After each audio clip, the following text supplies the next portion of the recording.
Here's my own spooky shit from Ireland.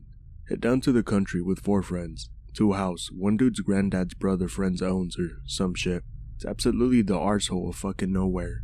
Just to get to it, you have to find a shitty road on this shitty farm between a bush and a wall and force your way down it like it was Amazonian jungle brush. Spend 3 or 4 days there drinking and doing dumb shit teenagers do with a free house. Day 5. We're a bit bored and hungover, wandering around the surrounding area of the house. Fields and hills and forests as far as you can see. Sweet, fucking nothing there. Bored. Suddenly, the generator powering the house dies. Dies. As in super fucking absolutely broken forever. It's from the fucking 50s, so it was bound to die one day. We take the opportunity to do a spooky outdoors thing. We're going home the next night anyway. We light a shitty busted barbecue and eat all the sausages from the fridge because they'd go off otherwise. Duh. We go to bed after a good few drinks. About 3 a.m. I wake up for a piss, stumble along in the dark, using my phone as a light. Piss, a glorious piss. Suddenly, hear a bark outside. Like a big chunky wolf-hound of a dog bark. Okay, weird. Figure a farmer has a collie and is chasing a lost sheep, as that shit happens often. Hang on, it's 3 a.m. It's pissing rain outside. That bark would not come from a collie. There's no fucking sheep farmers nearby anyway. What.exe? I go downstairs, see if I can see something. Darkness. Forget it. Go back to bed. Wake up again later to a loud metal thud outside. My friend David also heard it. We come to the conclusion that the weather knocked over the barbecue. Shuffle downstairs to check anyway. Barbecue indeed knocked over, but it's also fucking torn to shreds. Thick pieces of metal, like big chunky bastard fence or something, just pulled apart. What the fuck? He tries to go outside to check it. I can't let you do that, Dave. Dave is easily convinced not to go out. We go back upstairs. Metal clinking continues. It's just a barbecue rolling in the wind. Try to sleep. Absolutely will not get my eyes closed. Rain and wind fucking deafening now. Start talking to Dave. He's wide awake as well. Try to figure out what the fuck mauled our barbecue. Joke about escaped exotic animals. Our friend James walks into the room without knocking. That dick. Says he's been awake since 2 a.m. hearing weird shit all night. Okay, well, you only now decided to tell us that. Great, thanks. We hover around in the room, bored and a bit scared. We start hearing dull thunk noises, like someone banging on plywood. What? We sheepishly walk downstairs. Dave and James go to the kitchen, and I, having shoes on, involunteered to walk outside in my shitty raincoat. It's fucking pissing rain. Walk to the barbecue, which is now outside the wall. Have a really short wander around the house. Walk back in. Dave and James freaking the fuck out in the kitchen. Did you not obviously see that? No, obviously. They described this beige-haired dog bear that was casually walking through one of the bushes surrounding the house. Absolutely convinced that they are fucking with me. Right, lads, if you're so sure, let's go fucking find it. Pissed off, cold, and tired, I drag the 2 of them out into the night. 4th friend is unconscious asleep. That dick shit. They insist on bringing kitchen knives. Okay, sure, go for it. Angrily march them off into the woods and fields to find it. Seriously, never been so livid and determined in my life. It's like 4:30 a.m. and they started this shit. Disgusting smell of cow shit and meat as we walk out. It's country, so we don't think about it. Rain starts easing off. It's utterly black except for the phone lights. The next thing is the fucking bane of my nightmares, and I still think about it constantly.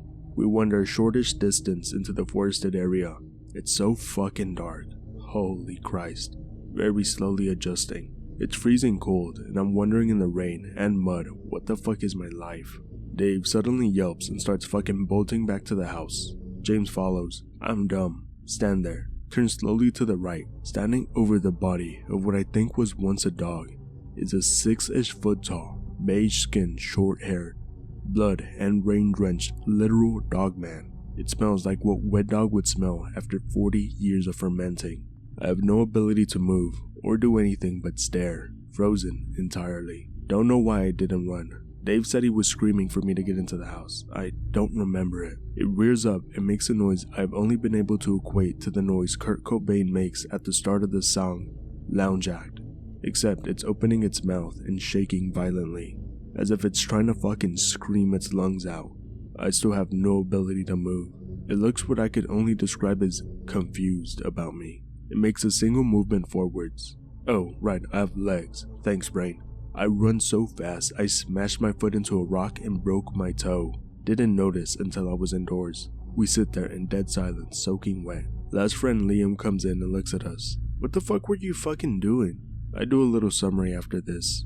Right, basically, after that shit, we all agreed that it was time to go home. Here's a little more green text. Start shoving shit into bags. It's so dark, we end up forgetting most of our stuff. Sat at the front of the door for ages, without going outside to the car. We all bolt at the same time. Didn't even close the door. We drive off, arrive home at like 8 a.m, drenched and exhausted. Don't say a word to anyone for a year or so. Still, absolutely no idea what any of that shit was. I think it smelled the barbecued meat and came for it, but I don't know at all. This happened to me 9 years ago. I'm 36 now. Be me, 27. Live in Belfast, but GS from Armagh. She invites me down for the weekend. Nothing ever happens here, lol. Except boredom and Catholic guilt. Decide to go anyway. She's working Friday night, so I head out for a walk. Rural AF. Fields, woods, the smell of slurry and silent resentment. See a weed dirt trail off the main road. No sign, no reason for it to be there. Obviously I take it, because I'm an idiot. Sun going down, trail winds through trees, then opens up into a weird clearing. Dead quiet, no birdsong. Circle of flat stones. It looks ancient. Center of the circle, statue. Looks like a horse rearing up, except instead of a neck and head it has tentacles. Not like squid tentacles, more like massive coiled limbs, covered in Celtic knotwork. What the fuck, .jpg? Thing is old, covered in moss, but the shape is still intact. Some kind of forgotten god maybe? Reminds me of weird stuff I read once about Armagh, being a spiritual center in ancient times, like pre-Christian. Older than druids even. Armagh, Ardmwaha, named after Mwaha, goddess of war, sovereignty, death, etc. Place used to be a big pagan hotspot. People would come from miles to do rituals here. Christianity shows up, turns it into a holy city. But before that, proper occult shit went down. Human sacrifice, animal skins, hallucinogens, the works. Start taking pictures of the statue. Get a weird feeling, like it's watching me. No eyes, no face, just coiled limbs, but still feels aware. Hear something behind me. Turn around. See a group of people in long robes entering the clearing. Fuck. They don't look surprised to see me, just kind of disappointed. One of them gestures. I freeze. Don't know if it's fear or something else. They start chanting. Not Irish, not Latin. Language makes my teeth itch, like something's wrong with the sound. Like the meaning is under the sound, slithering. They circle the statue, place offerings at its base, skulls, blood, what looks like a baby goat, still twitching. Statue begins to change. The moss peels off. The limbs shift. Not stone anymore, flesh, squirming, wet. That's when I realize they're not worshipping, they're feeding it. One of the robed figures turns to me, lifts hood. It's my GF. Fuck this green section, can't be fucked keeping it up. She didn't look surprised, not at all. She looked content, like she'd been waiting for this, waiting for me to show up. Her eyes were darker than I remembered. No light behind them, just the cold serenity you see in statues of saints and serial killers. Don't be afraid, she said. Her voice echoed weirdly in the clearing. You're a part of this now. I tried to run, but my legs wouldn't listen. They felt numb, heavy. The chanting rose behind me, thrumming like a second heartbeat. I turned to look at the statue. No, the thing. It was fully alive now. Half of it still resembled a twisted, powerful horse, but the upper body undulated with thick limbs that coiled and uncoiled like eels in oil. It had no face, just a yawning vertical mouth, ringed with ridges and teeth. It smelled like the sea, and rot. One of the robed figures brought a bowl to my lips, thick, dark liquid. Tasted like iron and mushrooms. I gagged, but swallowed. Unable to resist, my vision blurred. The word pulsed. I saw things then, things buried beneath the hills of Armagh. Bones, circles of salt, deep wells that reached into blackness. I saw people dancing in firelight, skin painted with spiral symbols. Eyes rolled back as they offered blood to gods with no name, and I saw myself among them. When I came to, the clearing was empty. No statue, no blood, just birdsong again, and the morning sun peeking through the trees. I never saw my GF again. She wouldn't answer my calls. Her house was empty. The neighbor said she moved out years ago. I'm happily married now, with 2 kids, but sometimes, late at night, I hear the chanting again. Not outside, in my head, like something waking up in me, something old, something hungry. Meet my father, 16 to 17 years old, living in a rural town in Castile, Spain. One of his friends recently found a cave and he wants to go explore it. Dad accepts. They arrive at the entrance. The entrance is rather big, but afterwards the tunnel turns smaller and they have to crouch to continue. After some walking, the tunnel starts gradually increasing in size, and they can walk straight again. They walk for like 10 minutes, just a tunnel that goes deeper and deeper into the earth. My dad starts feeling weird vibes. Something's not normal. Tells nothing to his friend, and they keep walking. Eventually they reach a cave. In one corner, they see a man just laying in the ground. Hello? No response. They get a bit closer. He's sleeping. The man is unnaturally pale, like milk white. His hair is long enough to reach his knees. At first they thought it was a hobo, but his also white clothes were clean. He looks like he has good hygiene. The man also has lots of gold jewelry on him. Man starts awakening and stands up. He's like 3.5 meters tall, around 12 feet for Americans, most likely more. He says something in a language they don't understand. He doesn't seem hostile, but my dad and his friends still freak out and rush for the exit. The man laughs as if he found it funny. Both my dad and his friends spend the rest of the day and the entire next day thinking about it. After, they decide to go back. The entrance is no longer there. Looks like there never was any cave there. They talk with locals about it. No one ever heard of any cave in that location. Malta friend here. I'm posting this story that happened to me a few years ago on this small island. Till this day, I am unsure of what really went on. B31, me, live close to a nice valley. Valley not really big by most of your standards, but still quite nice. I like to go down there on a regular basis, even in the late evening. This was before the Batwing girl decided to go on her global tour, so mostly loners and weirdos would go down there, as the normies would go to bars/clubs at night. Never seen spooky stuff until one particular evening. Probably 30 minutes left of visible sunlight. I was heading back up when I suddenly saw 2 very young boys walking alone. Thought that it was weird that they were down there, without any adults looking out for them. As I said, this place tends to attract weirdos, so I was genuinely concerned for them. No pedo stuff, I promise you. I tried to catch up with them to see if they needed any help. Was prepared to step back if they became alarmed by my stalking. Noticed they were not even locals, but spoke a foreign language that I could not recognize. It sounded French-like, but it was not French. I also noticed how their clothes looked a bit old, as if they were from the 70s or something. The year at the time was 2018. They were walking along a path next to mine. I noticed that a boulder obscures our 2 paths. It can be seen near the center of pick related. I figured I could meet them just a few feet away from the boulder. Go past boulder. Waited for the 2 boys to appear on my right hand side for a few seconds later. They didn't show up, and I looked around the bush. What the fuck, .jpg? They were gone. I realized that their talking had also stopped. Figured that maybe I spooked them, so they went uphill to make them feel safe. Never saw them again. I remember that there, in a 10-foot drop next to me to the path they came from. Panic came over me, as I thought that perhaps they got spooked into falling down that drop. Run down to see if that had indeed occurred. Could not see anyone where I expected to find them. No screams were to be heard either. Surely, if they got hurt, they would have yelled. It was getting dark, so I had to run back up, otherwise I might end up spending the night there. It wasn't cold, but I still did not want to stay there, and I left my flashlight and cell phone at home. Later that night, I made a report to the local police station, just in case the 2 kids have gone missing. Cops called me a few weeks later that told me nobody that fits my description went missing. Not sure what to make out of this story. I saw what I saw, and I heard what I heard. Figured maybe the 2 foreign kids were expert hikers who lived next to some forest in their homeland. Maybe they hid away from me? Waited for me to leave and were well equipped for the nighttime. Note that the valley has a few legends associated with it and has been frequented by people for a millennia. There's also an old chapel built right into the cave in the valley. Further along in the valley, there exists a road bridge, which is locally known as a suicide bridge, see pic. Not unheard of to find bodies at the base of the bridge, but local media never report on it. Not sure if this has anything to do with what I encountered. Went down the valley on a few more occasions. Never saw anything weird, even at night. Okay, Kay. I lurk here a lot.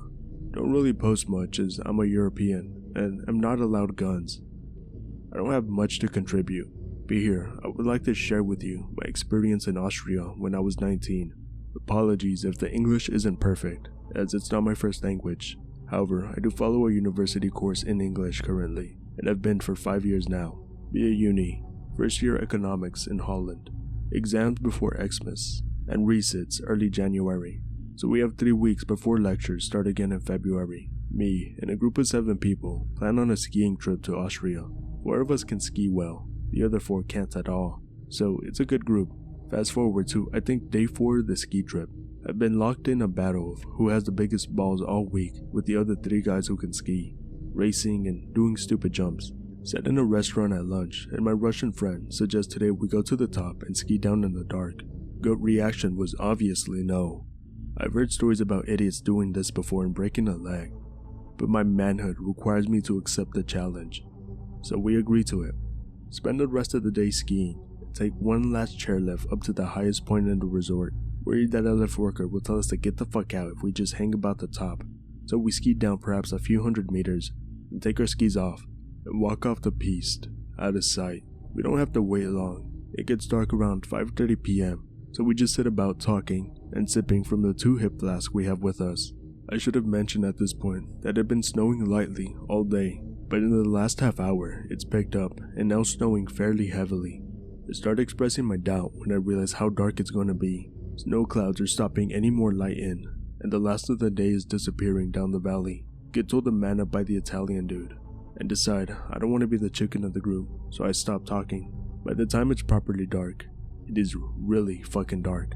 The torches we have don't work as well as we want, because the light is reflecting off the falling snow, so we can't see shit. I'm panicking a bit at this point, as I scare pretty easily, and I don't think the other guys are feeling great about it either, despite all of us being a little drunk.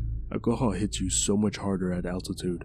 We decided not to fuck about like we'd been planning all week, and just get down slowly and safely as a group. I'm the only one without a head torch, so I plan to stick to them like glue. Set off slowly, and I'm sticking about a meter behind the Russian guy. We pick up speed though, despite being a lot of powder on the slope, and I'm getting into a nice rhythm, when one of my boot bindings pops out for no reason and I go down. Fuck, wait up guys! But my Russian friend doesn't hear me from like 10 meters ahead of me, and the other 2 are further ahead than that. Shit. I go crawling back up to find my ski, while looking back down the slope, the lights of my friends are disappearing quickly. By the time I get my ski on, I can't see their lights at all anymore, and I'm on the verge of crying, knowing I'm a few kilometers from the village, and literally cannot see a thing. Get my nerves under control after a moment, and focus myself on going very slowly and carefully down. My friends must have noticed I wasn't with them fairly quickly, and probably waiting for me further down. Also, reassured by the fact that I'm on a straight and narrowish piste that winds down the mountain amongst trees, makes it much easier to follow, without going onto the other piste and getting lost. I've been going for maybe a few minutes when I smashed straight into a tree. I wasn't going fast enough to do damage, but my ski has come off again. The binding must have been loose.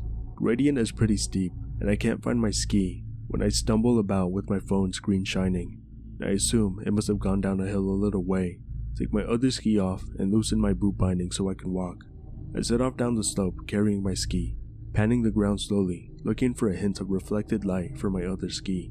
Of course, I get completely lost in the dark, and after 5 minutes of stumbling about, I really have no idea where I am, and am panicking again. Suddenly, I hear this ripping sound, like someone tearing canvas or something. I was already pretty spooked, with the howling wind and the snow, but I had no idea how to explain that noise. I have no idea which direction the sound was coming from, as I'm disoriented as hell. Imagine stumbling around your bedroom in the pitch black. It lasts for maybe 30 seconds and then stops. I'm freaking the fuck out at this point, and I'm actually laying on the ground, trying to pretend I'm not there, as it's pitch black. Decide eventually I have to move, so I stand up and start clomping in a random direction. At this point, I thought I was gonna die out there that night, if not from the fact that I was totally lost, then from the paranoid thoughts I was having from watching too many horror movies. Only moved about 5 meters, and I literally stumbled over a shitload of blood and guts. I've never hunted before or anything, and I'm not used to this. And when I realize my hand is planted in a load of warm gooey stuff, I stumble back and actually vomit onto the snow. I sit there for a moment before I piece together in my head that the ripping sound was the sound of the thing's skin being torn open. Body goes into blind panic at this point. My memory order of what happens next isn't great. I think because I was hyperventilating and shitting my pants, but I realized whatever killed it was only meters away from me through the dark. Logic should have told me that if I couldn't see it, it might not be able to see me either. But of course, I wasn't listening to logic. I just fucking ran instead. Now, I don't know how many of you guys have skied before, but running through powder in ski boots is difficult, even without it being dark and there being trees everywhere. Didn't get very far before I tripped on something and fell over the ledge, maybe 2 meters high. It didn't hurt much, but I was lying there for a second, winded, when I heard trickling water next to me. Something was, I think, pissing right next to me. I have no idea what it was, but it smelled gross, and I could feel its heat. I shat my pants, got up and started sprinting again. I heard a horribly deep snarl behind me, and heavy footfalls moving much faster than I was. Suddenly, catch sight of a bright light, maybe 30 meters away, through the trees and start running towards it. Never run so fast in my life, despite the boots weighing me down. Burst out onto the piste again. There's a snowcat right in front of me, with all its light blinding me. As I turned around to see what was chasing me, I caught a glimpse of something huge, with light gray fur on all fours, fleeing the light's glare. A guy gets out of the snowcat and starts shouting to me in Austrian for a moment, before I guess realizing what state I was in, and beckoning me to come over. Get in the snowcat with him, and drove me back down to the village. Turns out my friends had gone to the bar, and asked them to call the mountain rescue as I'd been gone for almost an hour. But the guy who found me was just out doing his job, bashing the piste. I told my friends what happened, and they didn't believe me, and thought I must have been drunk. Still, they were happy to see me. If I hadn't come across the snowcat, I would have frozen to death in the night. Despite the fact that I had blood stains on my hands and my face was a mess of snot and tears, wrote what happened as best as I could when I got back on my iPad, but I haven't talked about it to anyone since, partly out of embarrassment, after my friends didn't believe me. I did some research about the wildlife the next day, and read that there were no wolves and that bears were extremely rare. I even asked one of the bar guys in the hostel who'd lived there his whole life, and he'd never seen a bear. We went back the next day to try to find my skis, took all my balls, and saw the dead deer as it turned out, to be which gave credit to my story. But my friends still didn't believe me. We found what was I think the first ski I lost, but not the other one I dropped in a panic. And I got a big fine from the rental shop. I still to this day have no idea what I experienced that night, but I'm still afraid of the dark now, and I outrightly refused to return when my parents looked at the resort as an option for the family ski trip last year.